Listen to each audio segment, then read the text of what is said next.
Hello বন্ধুরা, আজ আমি তোমাদের তৈরি করে দেখাবো ডিমের কোরমা রেসিপি। এটি কিন্তু পোলাও রুটির সাথে খেতে খুব ভালো লাগে।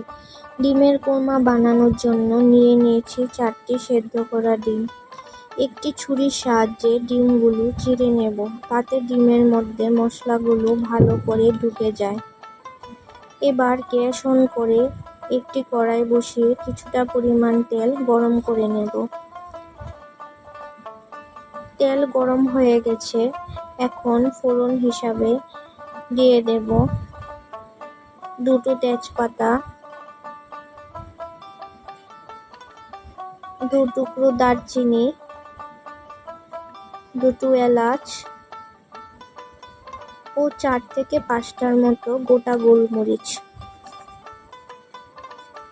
এবার একটু নেড়েচেড়ে ফোড়নটাকে হালকা ভেজে নেব।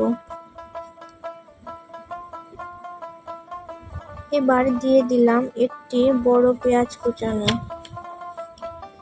পেঁয়াজগুলো মিডিয়াম টু লো ফ্লেমে হালকা লাল করে ভেজে নেব ডিমের কোরমা গার্নিশের জন্য।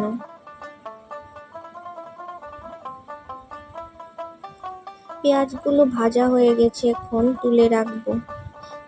এবার এই তেলের মধ্যেই ডিমগুলো হালকা লাল করে ভেজে নেব। একটু নুন দিয়ে দেব যাতে তেলের ছিটে না ওঠে।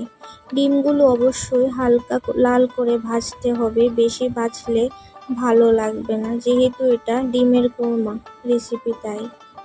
এবার ডিমগুলো ভাজা হয়ে গেছে, নামিয়ে নিলাম। এখন পেঁয়াজ বাটা, রসুন বাটা ও আদা বাটা দিয়ে দেব।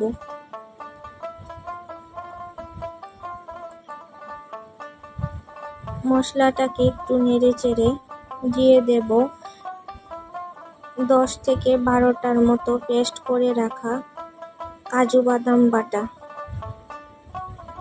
তোমরা চাইলে এখানে কাঠবাদাম বাটাও দিতে পারো। এরপর মশলা হিসাবে দিয়ে দিচ্ছি 1 চামচ ধনিয়া, 1 চামচ জিরে গুঁড়ো, 1 চামচ লাল মরিচের গুঁড়ো ও 1 চামচ স্বাদ অনুযায়ী নুন। এবার একটু নেড়ে চেড়ে দিয়ে দিলাম ফেটিয়ে রাখা টক দই। আমি এখানে 1/2 কাপ টক দই ব্যবহার করেছি। মশলাটা ভালো করে কষিয়ে নিতে হবে। এবার দিয়ে দেব ভেজে রাখা ডিমগুলো মশলার সাথে ভালোভাবে মিশিয়ে নেড়ে চেড়ে দিয়ে দিলাম 1 কাপ গরুর দুধ। দুধটাকে অবশ্যই আমি জাল করে ঠান্ডা করে নিয়েছিলাম। এখন দিয়ে দেব উপর থেকে 4টি চেরা কাঁচা লঙ্কা।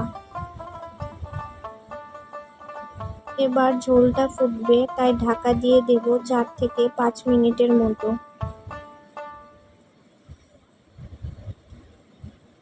5 মিনিট হয়ে গেছে, ঢাকা সরিয়ে একটু নেড়ে চেড়ে দিয়ে দেব 8 চামচ